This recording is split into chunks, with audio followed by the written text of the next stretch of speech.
You got some place to go. 604-608-0444.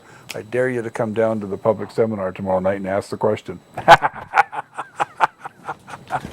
I like that. That's a good one.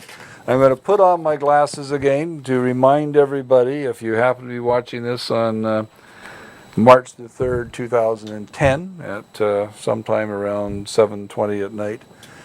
We've got a few minutes extra with Paul Swingle because he's such an interesting conundrum. Now, maybe somebody else still wants to talk to you because I'm going to send you away. He has his book, Biofeedback for the Brain, fall in your head type of thing, and I urge you to get hold of it. If you can't find it at a bookstore, get them to order it. Ask it. We have another question somebody wants to ask. Same guy.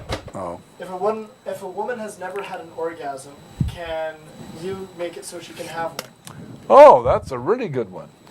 Female orgasm. If a woman's never had an orgasm, can you work on that one? I would start with a sex therapist because usually that involves a lot of other things besides brain functioning. We work with sex therapists if there's an issue associated with problems with brain quieting, things of that nature. But the first order of business here is to get to a sex therapist and see what the nature of the problem is.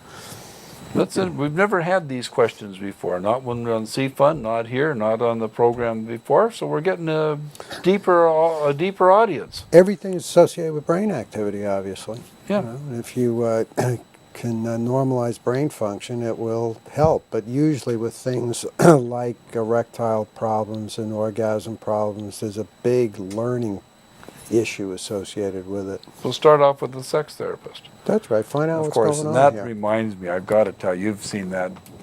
The 80-year-old couple goes to the sex therapist and says, "We want you to watch us having intercourse." The sex therapist says, and so they go at it, and the sex therapist says, "There's nothing wrong with you two. That's fine. $50, please."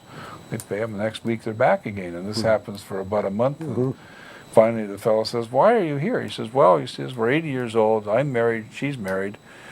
So we can't go to her house. We can't go to my house. Holiday Inn costs $120. You're only $50. Medicare pays $43, and only cost me $7. You know that one?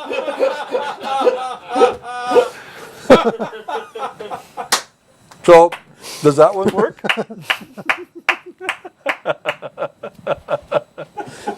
Anyway, Paul Swingle, 604-608-0444. Public seminar tomorrow night, March the 4th, Thursday, March 4th, 7 p.m., Vancouver Public Library. Down the escalators, they're at the Alice McKay room, which is a fine room, holds about 300 people, if I remember right. Yeah. And we had an overflow crowd the last time, so they gave us a bigger room. good. I'm going to be down there myself, and I might talk a little bit as well. And I don't know, you're going to go down with me too, Mitchell? Well, You might. Should we be taking you and Andy and Nick there and see get them fixed too? Thank you for coming. I appreciate that. Thanks for the invitation. You're good. We're going to be back in about I think maybe we'll take a 10 minute break because we've gone longer, and I need to get a glass of water and maybe use the facilities. Richard Pitt and I are going to talk about Hancock Wildlife Foundation, and he's going to hit Paul up for a donation one of these days. And because that's the people that put the cameras in the eagle's nest and watch the eagles hatch, that stuff. And I'll take your tax questions at the same time if you want, coming up in another 5 or 6, 7, 8, 9 minutes. Thanks for watching.